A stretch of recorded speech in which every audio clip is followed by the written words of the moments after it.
don't even bother. Hey, what's up? Hey. So Agamemnon says it's time for a cult check-in. I think we're probably due for one. Tell me something good, first of all. Well, I have been surviving the past few days on very limited food and still manage. I'm going to get so much hate for this. I'm going to get so much shit for it. But I've been running on adrenaline and fumes. Okay. You deal with stress by not eating, and I deal with stress by eating all the things. Yeah. We need to find a way to balance it out. So during COVID lockdown, did you gain weight or did you lose weight? I don't remember, but if anything, I probably lost weight because I had more time to actually work out. Okay. That makes sense. I know a lot of people who gained weight. Oh, yeah. I lost weight because I was just so stressed and working out at home and doing all the things. But I don't know, something good is my dog is mellowing out. My puppy is going from her dinosaur phase in life right now and finally starting to chill, which is really good because I kept her to be a therapy dog for St. Luke's Children's Hospital. So in order to achieve that, she's so smart. She's ridiculously smart. But she's also in that puppy dinosaur asshole phase still, where she's coming out of it. And that is so good. I'm so excited about that. What about you? Tell me something good. My hair's clean today. Woo! Not made of dry shampoo, so we got that going for us. My puppy made it 7 days without an accident and then got so wound up that he forgot what was happening and peed his pants yesterday. So we had to start we do have a thing on the fridge. It's been 0 days since our last accident. So we had to start it back at 0, but what are you going to do? I love that. Yeah. My puppy's been a while. I mean, up until a year, she would still randomly have accidents, but it's because she's so trained on that bell that if she hits the bell and she's not let out on time and somebody maybe thinks she's crying wolf and just lets it go, it's almost a spite accident. I rang the bell. I told you this is what I'm supposed to do. So, but she's been good. So that's because your puppy is smart. I don't do smart dogs. I have had smart dogs. Mine is very smart for a bird dog. But he's like a 5-year-old who gets so into playing a game that he doesn't want to stop. So he didn't even know it was happening until it was happening. Oh, and I love it because he's so lanky. He's so awkward right now. Oh my gosh, he looks like he's on stilts. It's so funny seeing him from even when you brought him home to when I just saw him a few days ago, and it's almost his legs are longer. He's doubled in size, but it's all legs. He's a giraffe. He's a little giraffe baby. Yeah, so cute. Well, I love that he hasn't had an accident. Congrats. Thank you. Yeah. How are you doing with everything on a mental health level? I feel like pretty normal. But then again, my baseline normal would probably absolutely fry a normal healthy person's nervous system. But can't complain. Awesome. I mean, I could complain, but I can't, no complaints. It's all good. That's good. Yeah. How about you? I think for me, I'm trying to just still stay on that trajectory where I'm prioritizing rest. I'm not getting enough rest, and that is really crazy to me because I'm go, go, go all day, because I work out, because I don't eat enough I should not have as much energy as I do. I just need rest. And my dogs like to get up at 4:30 sometimes, so that throws off everything because I don't want to be up that early. But on a mental health level, I think I have there's been a lot that's happened the past couple months. So I think for that, I'm just trying to stay on the positive. It's been a difficult year for me, but I think coming in now towards the end of the year, I've done so much work and made such conscious decisions that I feel like it's all on an upward climb. And that's a really good thing for me. I feel like both of us are not any less busy or chaotic than we have been all year, but we're not spiraling right now. So that's helpful. And I mean, going forward, I feel like we should really schedule it out so that only one of us is spiraling at a time. But, I guess if you have to spiral, you spiral with a friend. It's not a bad way to go. So we spiral together, stronger together, spiral together. No, I agree. One of us should always be a little more stable than the other. Yeah. That's just a note. That's a note for every friendship. One of you needs to have the crazy moment. One of you needs to be supportive. And then you can flip flop and interchange as much as needed. But yeah, I think that's a good thing, especially coming into the holidays, because that's going to be already an extra added level of stress for everybody, for everyone in the world. So it's just good to kind of lock it up. Self-care. What are your favorite things to do for self-care? Well, I generally am a big fan of just laying on the floor, listening to music with headphones on. That's hard for me right now because unproductive rest is really difficult for me. So if I'm listening to something, I usually have to be doing something else. I could be crocheting a commission piece, or I have to be doing two things at once. I cannot just do the one thing, even though that's the best thing. So I've been trying to do that. So recently I made a new playlist. I have all the playlists. I have playlists that remind me of certain people. My kids have their own playlists. I have all the playlists. So I made one, and it's called Volume 25 equals Self-Care. And the rules are I have to be alone while I'm driving, because if you're not into these songs the way I'm into it, listening to it at volume 25 is going to be really awful for you. So I have to be alone. I'm not answering any calls. I'm not doing any of that. And I'm full send. And it's like Motley Crue, Black Sabbath, White Zombie, Poison, Lita Ford, all of it. And it has to be at volume 25. And you would be amazed at what that does for my whole mood, my whole day. It's better than a 3 p.m. coffee. I love this for you. This is just, I mean, it's a beautiful thing that we have our self-care rituals, and it's even more beautiful that we are so different in so many things, like music choice. Oh, yeah. Wow. Yeah. Yeah, okay. Yeah, a little Ted Nugent, just anything, a little Metallica, anything that I have to know all the words. Because if anybody sees me listening to that driving down the road, like, they'll know, oh, she is listening to that on full volume. She's just rocking her self-care. Yeah. Hey, tell me, were you a Nirvana fan? Yeah, I was. But now listening to them, I can't really decide if it holds up. A lot of things that I listened to in junior high and high school, I'm like, oh yeah, that holds up. That's still good. The Offspring they were kind of underrated. They're still pretty Phenomenal. Pretty good. I'm down with some Offspring. I'm down with Offspring. Nirvana doesn't really hold up for me that much. A little bit, but not really. I got a lot of shit once on social media for saying I never liked Nirvana. I wasn't into Nirvana. And there were just so many other bands that were better. And it was just too, I don't want to offend. I'm not trying to offend and like speak ill of, but it's just not my thing. A little whiny, just a little. Yeah.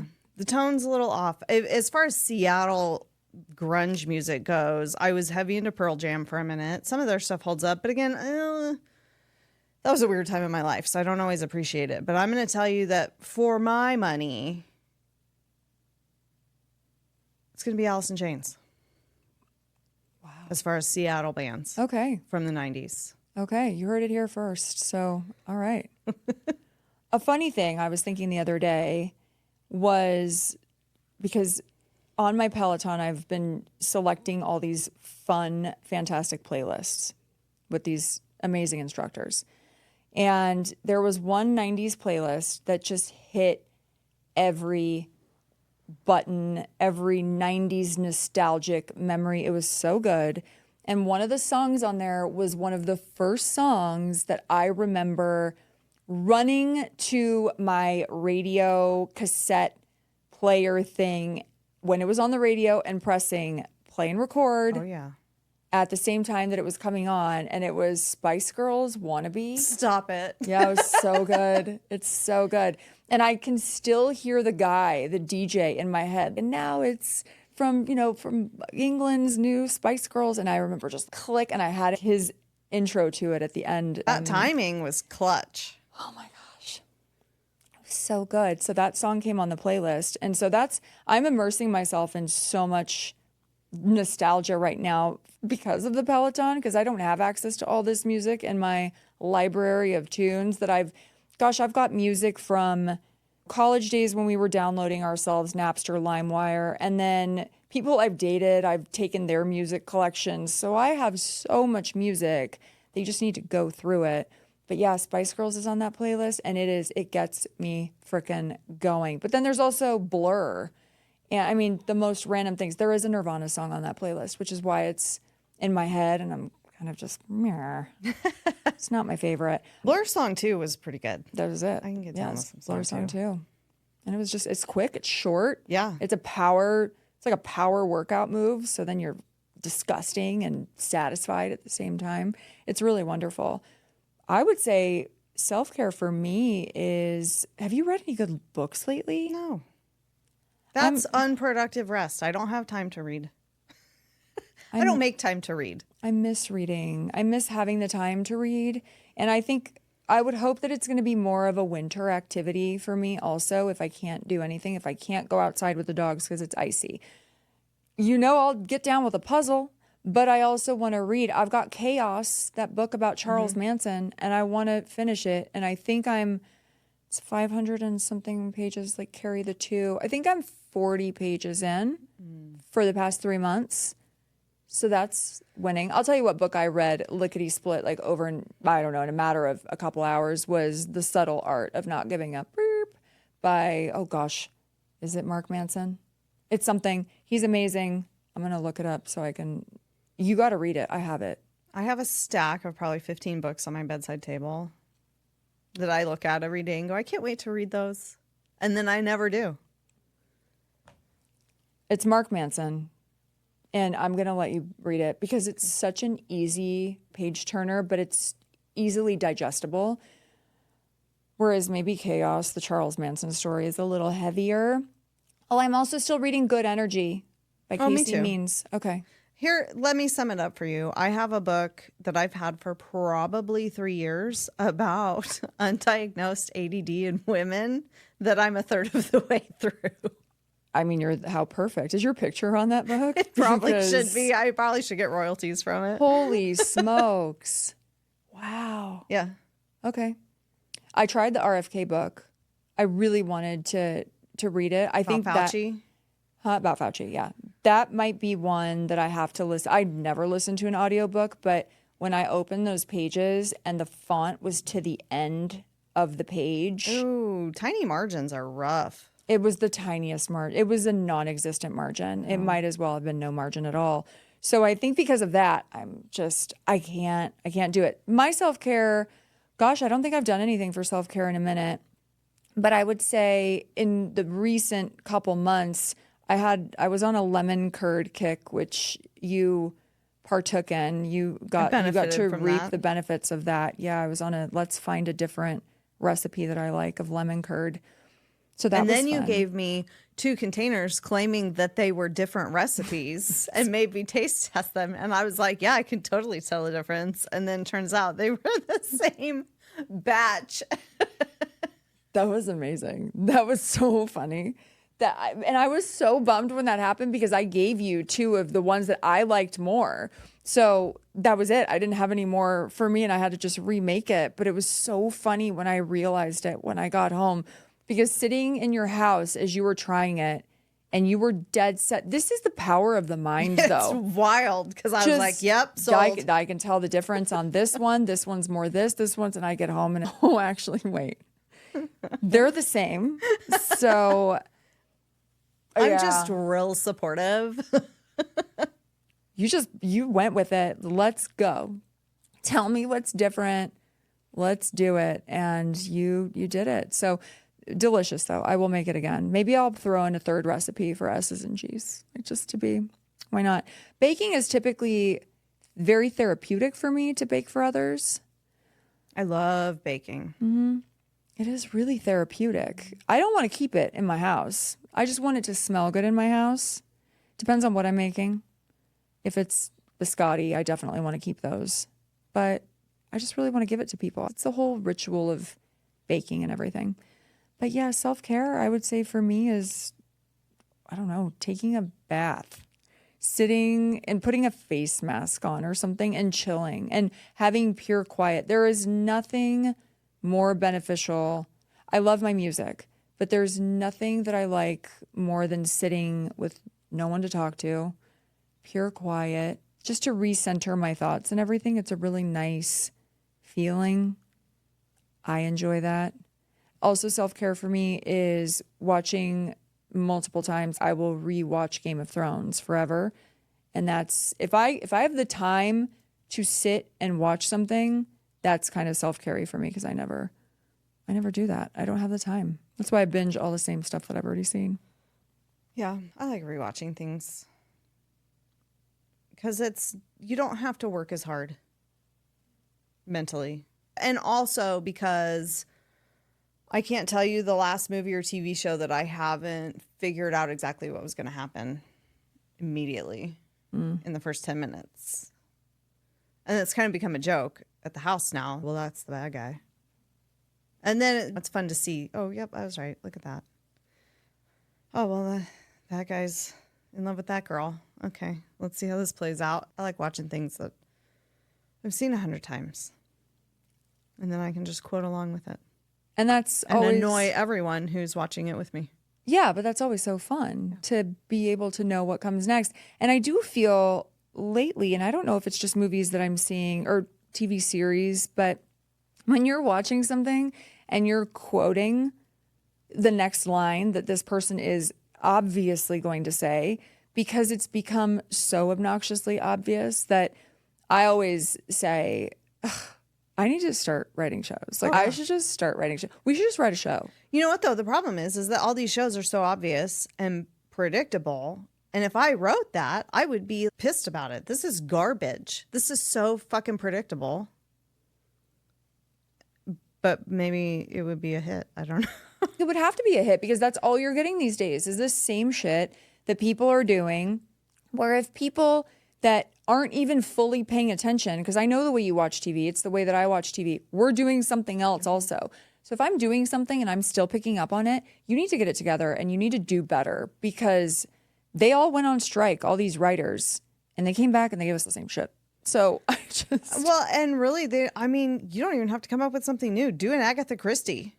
Oh, wow. That's a solid... She was the master of a plot twist. What a throwback. That's crazy. Because I'm secretly 75 years old. I know. I know. Agatha Christie was incredible. And you never knew what was going to come. So they don't even have to be all that unique.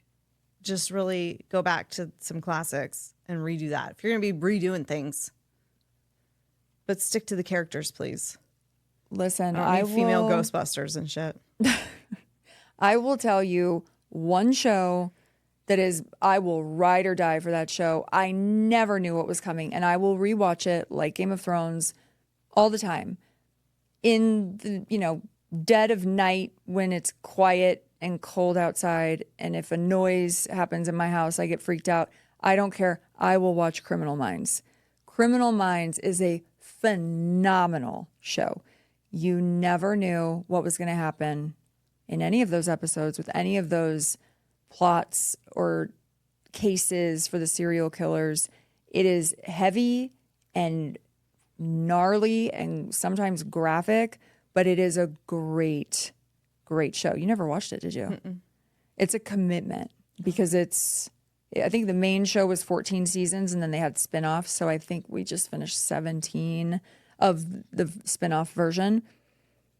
But the originals were so good. Also, there definitely is a thing, and I know there's always a joke and memes online about the women who calm down watching serial killer documentaries and listening to it. It's not that. I think if I watched too many documentaries, they'd freak me out because it's so real. I, for example, couldn't watch the Dahmer thing on Netflix. Do you remember when they released that? Yeah. And I think I watched one episode of it and I said, yeah, pass. No, I can't do this. But Criminal Minds, I totally can. Women getting abducted and, having to stare at needles as they pierce their eye or give them a lobotomy. Yeah, I can watch that. It's really weird, but it's a great show. That's funny. It's a good show. Friends has always been my comfort show. Oh. I've watched it probably hundreds of times all the way through at this point. But I've also just recently started rewatching Cheers. Cheers was a good show. Yeah, it was such a good show. And I watched it when I was little on reruns. And so, I mean, it was still on when I was really young. But I want to watch it, and really get it this time and really fully appreciate it for what it was, because it was a good show. Weren't all the characters on Cheers? I've seen things online where it's, this one was supposed to be 35 years old or something. Oh, yeah, and they all looked 50. Kind of like the Golden Girls. Yeah. The Golden Girls were supposed to be so young. I think I've surpassed that age. No, they were like 55. But no, the Golden Girls some of them were younger than some of the Sex and the City characters. Oh. Okay. Something like that. But they were right around that age, and it was for the movie, or I don't know. There was a correlation, and it was shocking. Yeah. But if you put updated hairstyles on the Golden Girls, they don't look that old. I would have to see that. I'm sure someone's it's done on the it. internet. Okay. It's a trip. Okay. Because that would probably definitely change my perspective, because those women are just, and then I think it was just the time period, because the kitchens and the houses and all the things. Oh my gosh. Yeah. Blanche with her shoulder pads down at the Rusty Anchor. That's right. I recently, a couple weeks ago, I had a couple hours, and I thought, I'm going to watch a show because I just wanted to completely unwind.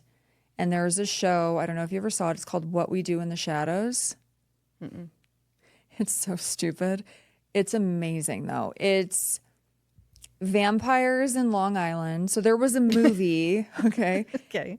There was a movie called What We Do in the Shadows. I never saw the movie. This was the TV show that FX had done. And I discovered it during COVID lockdown.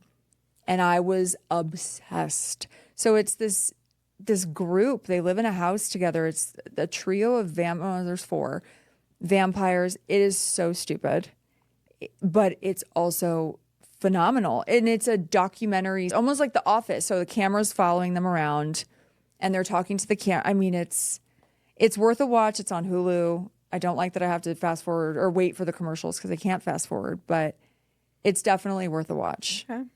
It's stupid and inappropriate. So I love it. It's everything that I love. Stupid and inappropriate. And not really dark, because it's funny dark. Self-care wise, I'd say the thing that gives me the most joy is getting out of town. So probably the biggest thing I did for self-care in the summer was I went to Park City on this retreat with 22 other amazing women from all over the country. And that helped reset my mind and helped put me on this really good trajectory that I'm on. So beneficial. The coach is amazing. That was a really good experience. That was probably the biggest and best thing I've done for self-care this year. But also travel for me is always something that I love to do. That's how I just reset my whole soul. Get out. I like to travel, but I also just love being at home. So I did get to spend about 36 hours all by myself at my house, just me and the puppy. And that was a pretty nice, chill time. I think as long as we're doing our duties to really play our part in our own self-care cult, that's all we can really ask for. And we ask everyone the same. Do what you can, but always do better. So if you think you're doing something good, it has been spoken. It has. That you need to do better. Whatever it is, just always take it the step up. If you need a trip, if that's what helps you, if you need a bath, and do it. But give yourself the time. And the fact that you get time by yourself sometimes is so crucial. And I love your volume 25.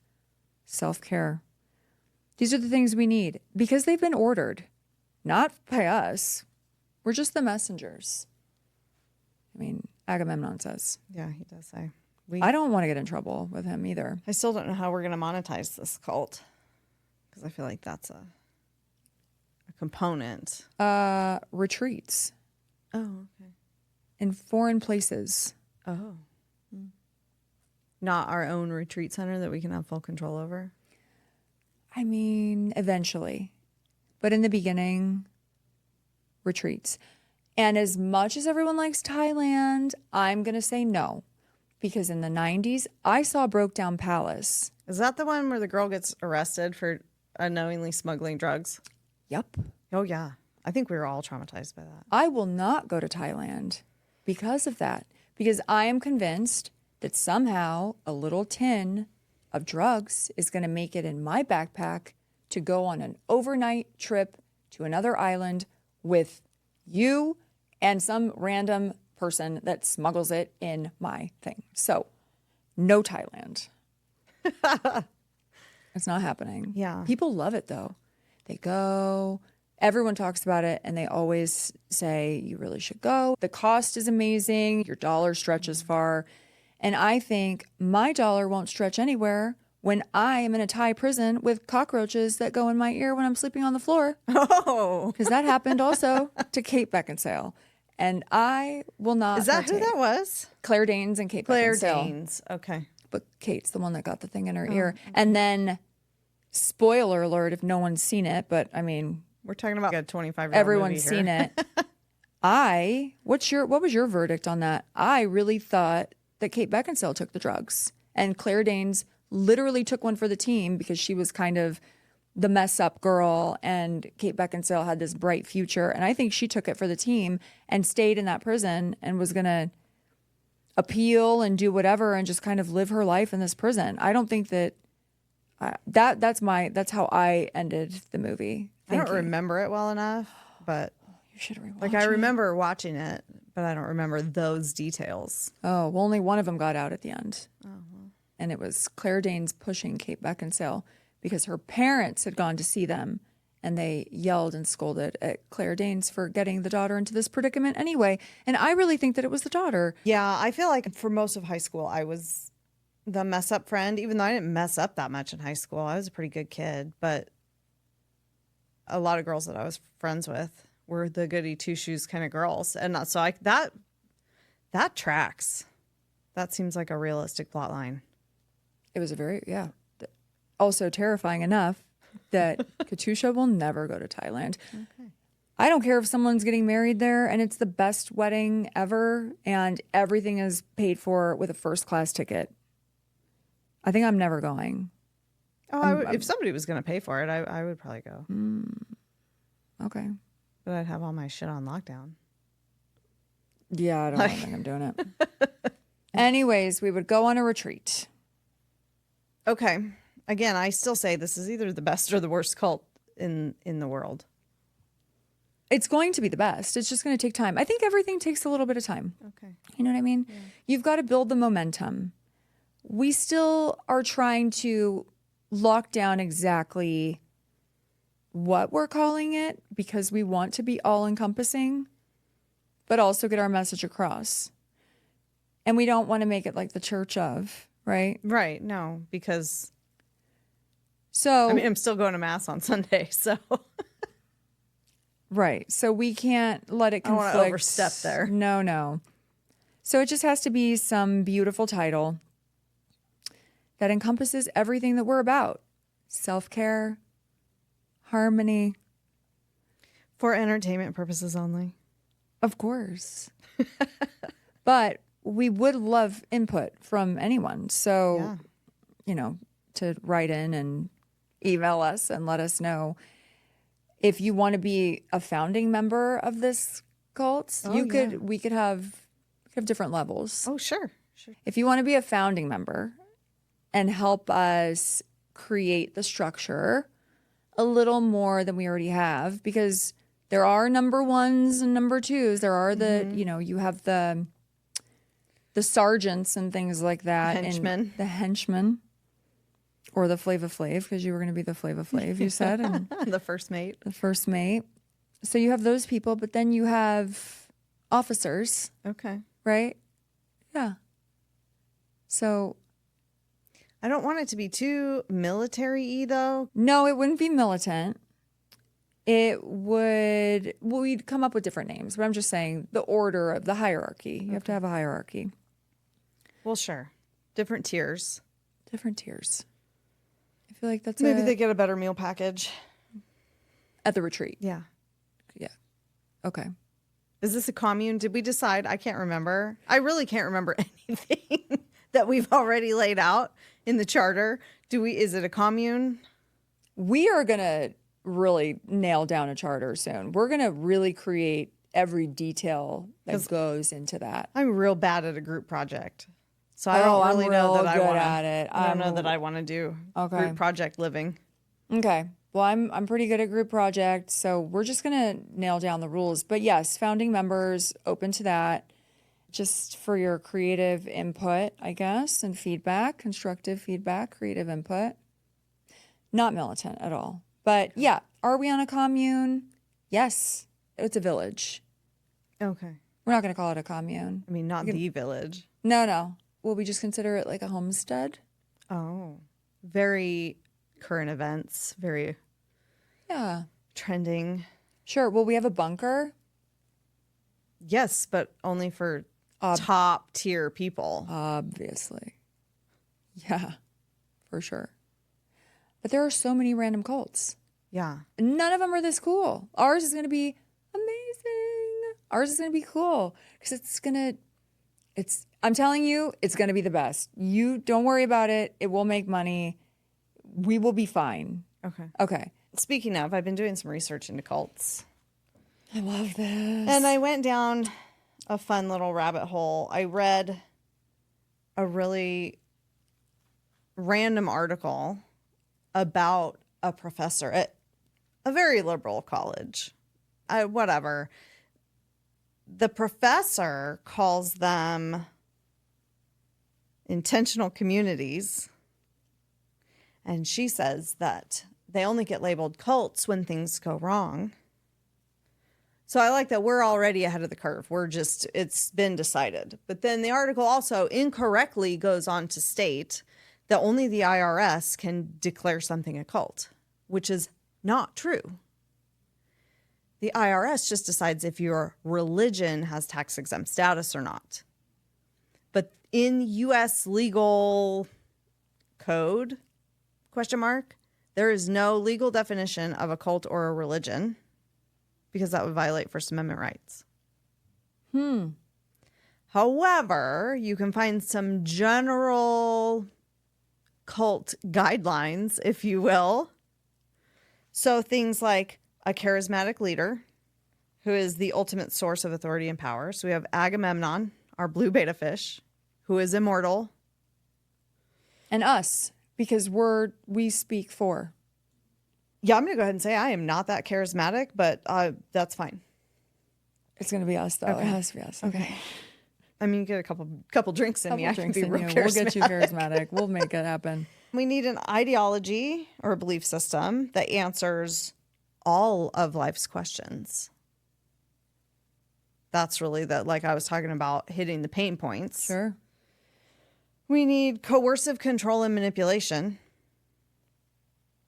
Isolation, very us versus them mentality. Suppression of dissent. So what are we going to do to people who say bad things about Agamemnon? They're out. Yeah. You can't do that. You can't sit with us. You can't sit with us at all. No, and no. And then you need exploitation, which in this case would be money. Sure. I don't need to use, sex as exploitation. Pass on that. I don't want to be that kind of cult. Total commitment and sacrifice from our members. And unusual or extreme beliefs. I think we're just about there. I think we're there. Okay. I think yeah. And honestly, there's nothing really negative about our cult. Our cult Except for the financial exploitation. Right. So let me rephrase. There's nothing really negative in the sense of there's no danger zone. So yes, we need your money. So of course, financial exploitation. And if you get ostracized or excommunicated from our cult, anything you've given us is still ours. So this isn't just financial exploitation on a money, give us your bank account level. This is sign your shit over. So this is deeds to houses. The vehicle is not in your name anymore. Anything like that will belong to this organization, this community. Okay. Cults generally offer something we can't have in our normal everyday lives. You don't have time in your everyday life to take care fully of yourself, to find what it is. What are your internal pain points with yourself? What are the self-doubts you have? What are the things that you wish you could change or do better if you had the time?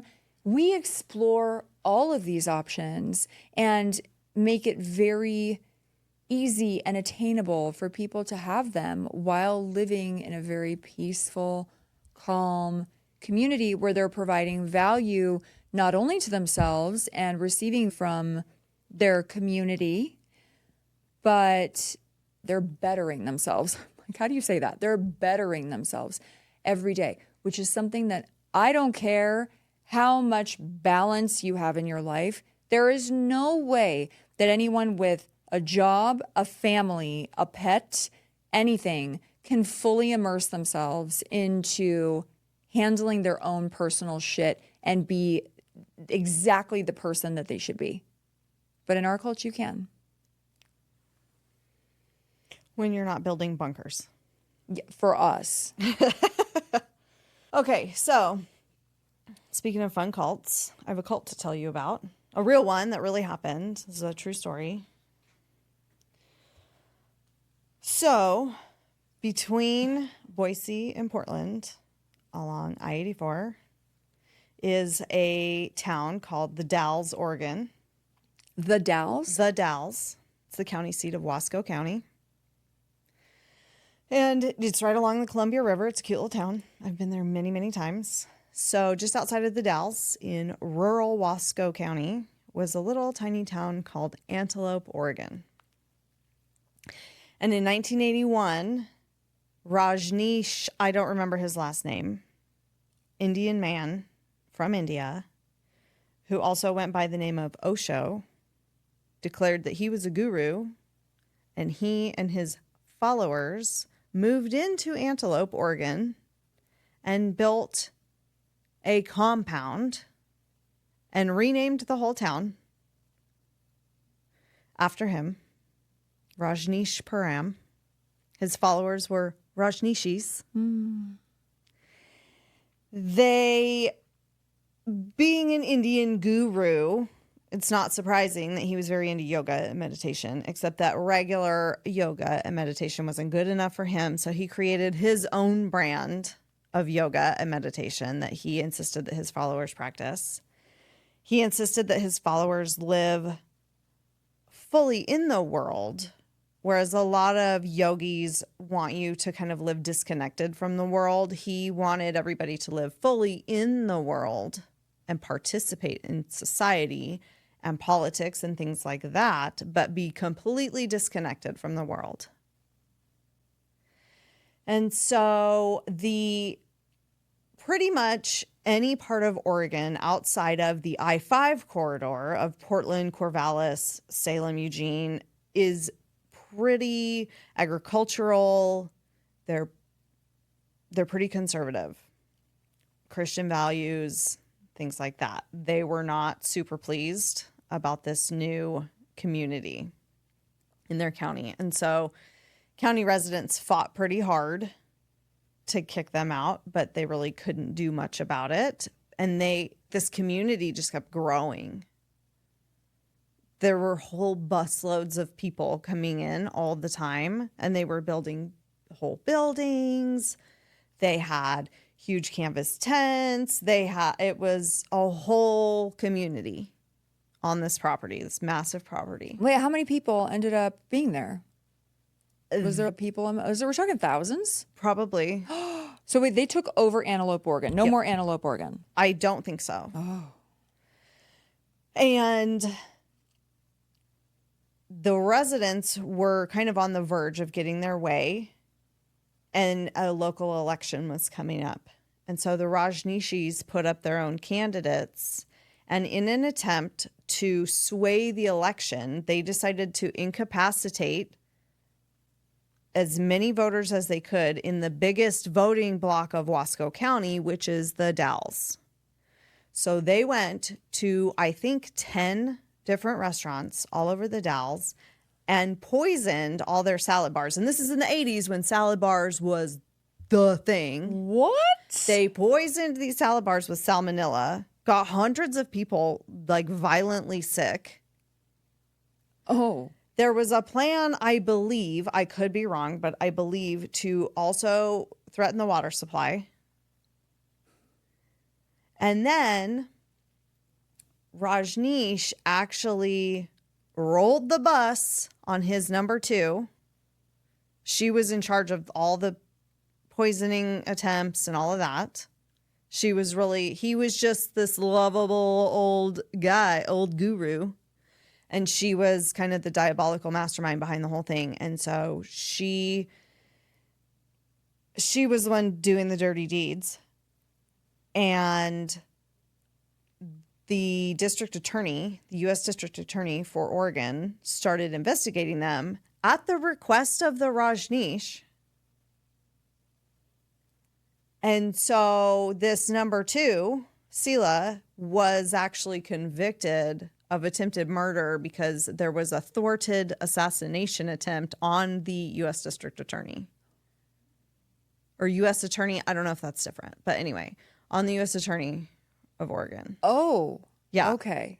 And so he fully threw her under the bus. Was he the one that threw her under the bus about the poisoning? All of it. Okay. Because did he win whatever election he needed, or did he win? I don't think so, because I think it was found out. But it turns out that most of the people that were getting off of these buses were homeless people from Portland and Seattle and major California cities. And they were being brought in with the promise of this nice life as long as you vote our way and do the things that we say. And it was free labor and things like that. So the food poisoning attack was in 1984. It was the first and largest bioterrorist attack in U.S. history. And by 1985, Rajneesh's number 2 lady, or number 1 lab, whatever, his lady friend, was convicted of several charges. She was sentenced to 4.5 years in prison. She got out after 29 months for good behavior and was immediately deported to West Germany. And then she later moved to Switzerland, where she was also arrested for another attempted assassination. Where plot. was she from originally? I believe Switzerland. And the Rajneesh moved back to India, where he lived out the rest of his life with some of his devoted followers. But they had, here it is, 1985 or 86, and they disbanded this whole commune. I heard a story, and I don't know if it's true or not, but that they were selling off all their big canvas tents and building materials and all kinds of things. So people were going like it was the world's best garage sale. What is going on with that town now? So there is a documentary. Have you Google Earthed it? Yeah. I have not. Okay. There's a documentary on Netflix. It's called Wild Wild Country. Okay. It's very good. All about this. All about the Rajneeshis. Okay. It's so good. Wow. Yeah.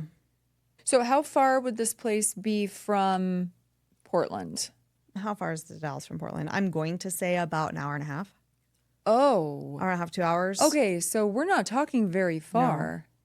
I'm telling you, if you get off those major freeway corridors in Oregon, it is rural. I've driven through Eastern Oregon. Is that the same thing? This would be north central Oregon. Okay. More than Eastern. Eastern, I consider like Bend and stuff to be Eastern Oregon. Oh. Kind of. I mean, I guess that's more central. I don't know what I'm talking about. I've never been to Portland or Bend. I've driven through Oregon once I was on a train, and then once through Eastern Oregon. So that's really my only knowledge of Oregon, but that's very close to Portland. So big city. Yeah. Hence all the homeless people. I get it. But yeah, I'd be curious to see what happened in that state. Wild. Poisoning a salad bar? Yeah. 10 salad bars. That is so rude. Number one. Number two, have you ever been to the Albertsons on Marketplace salad bar? No. It's a really good one. I think I've only ever been in there one time. But I used to live down the block from a Pizza Hut. Okay. And Pizza Hut had the best salad bar. Back in the day? Yeah. I don't think I ever went into a Pizza Hut. I mean, we had Soup Plantation in San Diego. I don't know if you ever had that here. I don't think so. That was basically a place that was salad bar, soup. Soup Plantation was phenomenal. And then it closed, but it was just, you could get whatever you wanted on that salad. But I'm telling you, Albertsons Marketplace on Fairview, whenever I'm in that area and I realize that I haven't eaten, then I'll just make myself a little salad and it's fine. But yeah, it's a good one. I can't imagine poisoning a salad bar. Yeah. That's next level psychotic behavior, I would think. Oh, yeah. That lady was nuts. In the documentary, she's just absolutely wackadoodle. Wow. Yeah. I love this. Were they all, so he was this guru, were they all sleeping with him? Oh, probably. Okay. Because that's kind of a typical thing of these charismatic, not us, but these charismatic other leaders. I never understand any kind of polygamy. Whenever I hear polygamy in anything, there's that show on, I don't know if it's On TLC. TLC. Yeah. I don't understand No. sister wives. I don't understand how. No. It's not like Brad Pitt or David Beckham are having sister wives. These guys are yucky. But again, it's like the lemon curd. You convinced me that was two different lemon curds. And I was full send on board with it. So I guess if you brainwash somebody enough to tell them that this 80-year-old, 70-year-old Indian man who probably doesn't bathe a lot is like the pinnacle of sexiness, I guess you could convince some people. There's just, I feel like that is always a cult thing that the women are, you've got the followers, but then a lot of the women are in love or obsessed with the leader. And so he will exploit that that's the sexual exploitation aspect. Yep. But I just never understand people who legitimately, this polygamy thing and multiple, I can't get it. Also, legality wise, who's on the house? That show is so twisted because it's in one person's name and all the rest are just kind of in verbiage. It's not really legitimate. It's not legal. So you just think you had kids with all these women and in a lot of the fundamentalist, polygamist societies, all of the wives after the first wife are not married in the eyes of the state.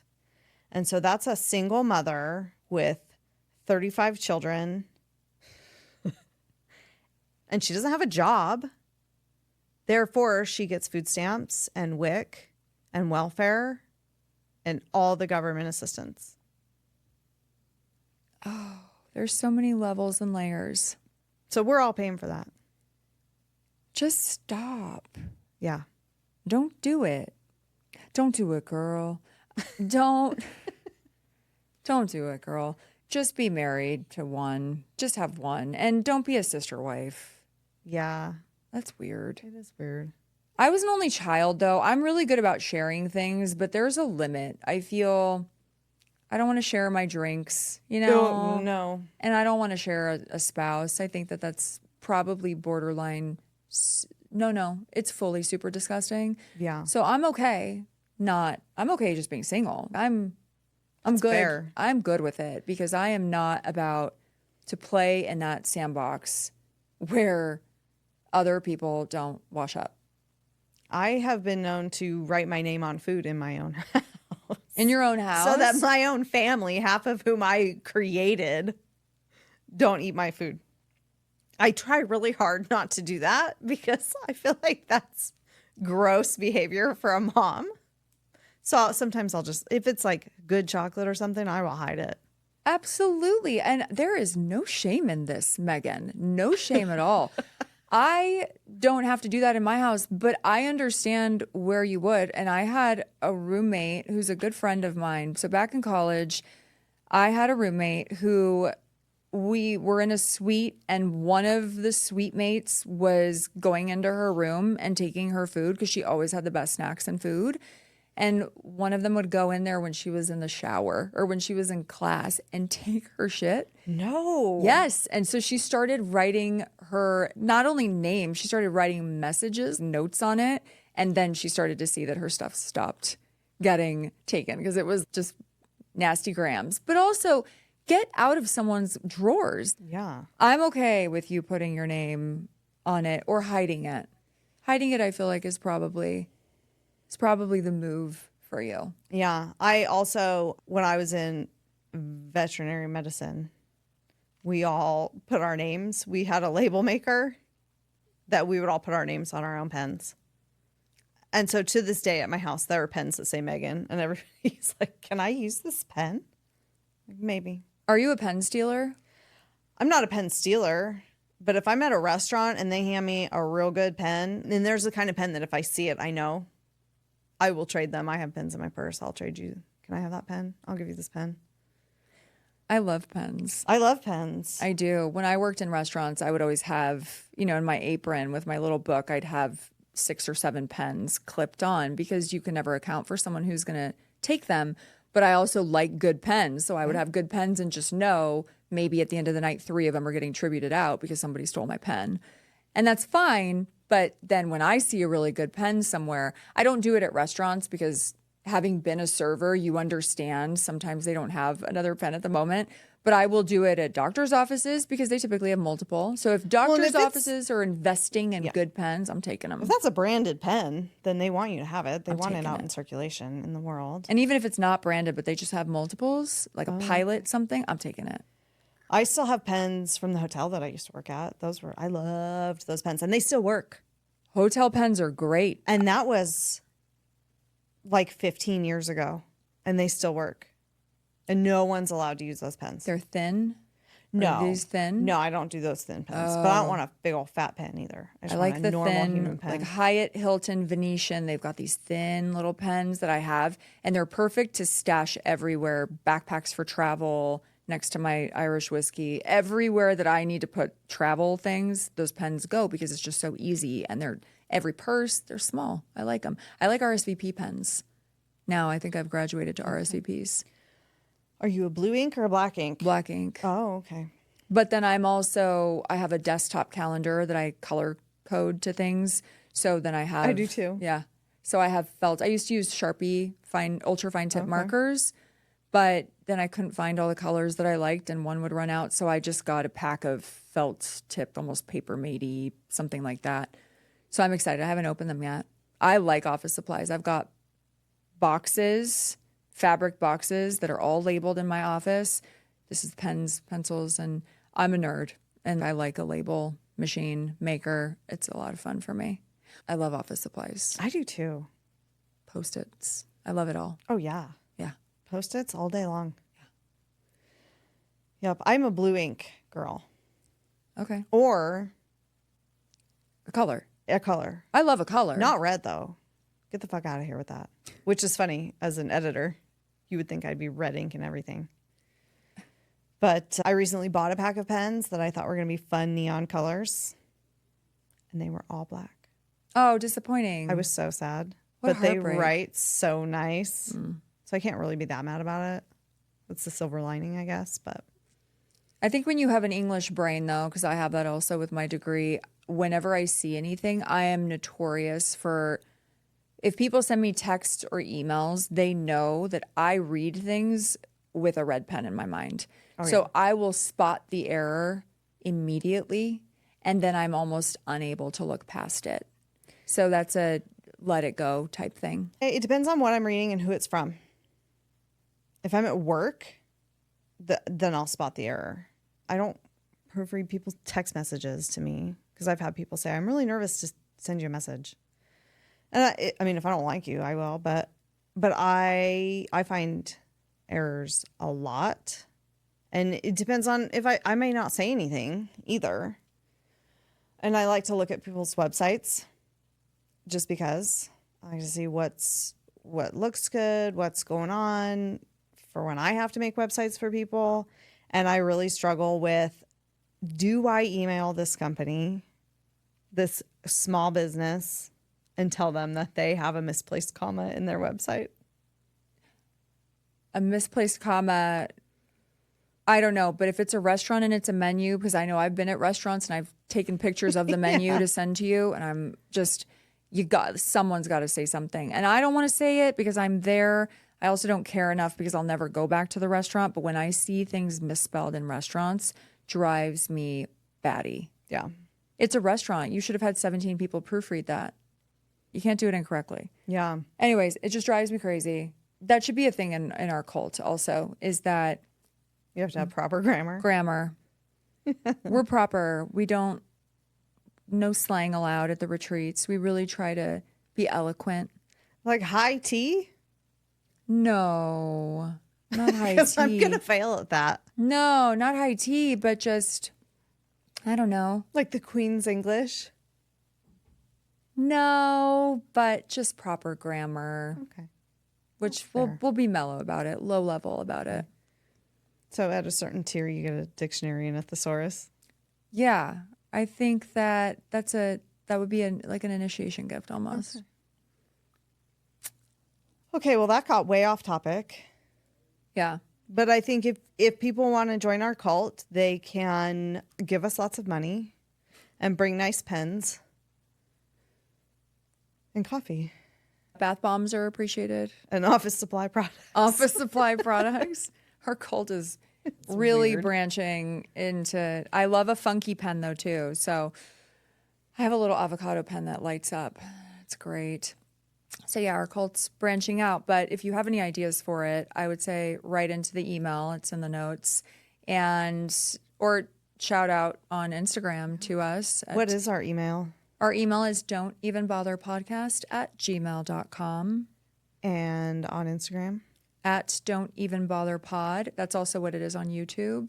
Okay. And then wherever you get your podcasts, make sure you just follow and get the notifications for new releases. And subscribe. Yeah. Okay, well, so first tier of joining the cult that has yet to be named is to like and subscribe, follow, get notified, all the things. And I guess have a good day to everyone except the influencers who every product online, you need to stop. Stop with the tapping of the fingernails on the It's not products. ASMR. It's gross. It's BS. Okay.